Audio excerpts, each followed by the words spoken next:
गली ऐलान होना चाहिए, हर ग्रंथों का ज्ञान होना चाहिए।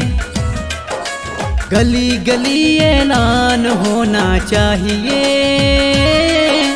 हर ग्रंथों का ज्ञान होना चाहिए। हनुमान चालीसा और गीता का ज्ञान, हनुमान चालीसा और गीता का ज्ञान हर हिंदू को याद होना चाहिए। गली गली ऐलान होना चाहिए। जय सिया राम, जय जय सिया राम, जय सिया राम, जय जय सिया राम, जय सिया राम, जय जय सिया राम, जय सिया राम, जय जय सिया राम।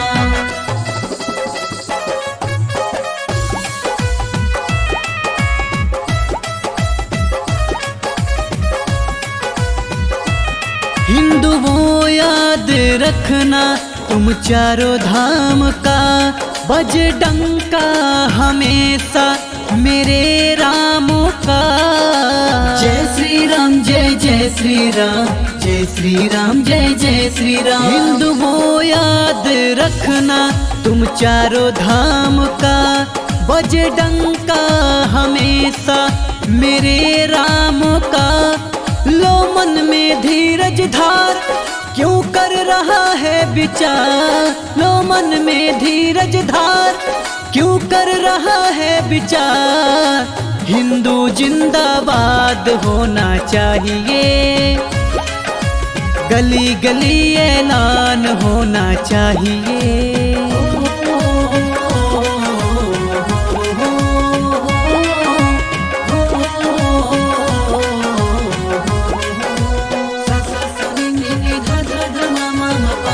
झंडा ऊंचा तुम रखना सनातन धर्म का, पढ़ना ऐसा रामायण जो अपने कर्म का।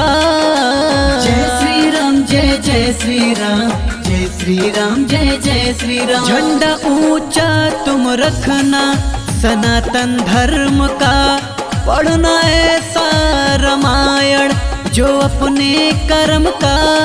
गर्मी हो या बरसात मिले प्रभु जी का साथ, गर्मी हो या बरसात मिले प्रभु जी का साथ। हर चौपाई याद होना चाहिए, गली गली ऐलान होना चाहिए।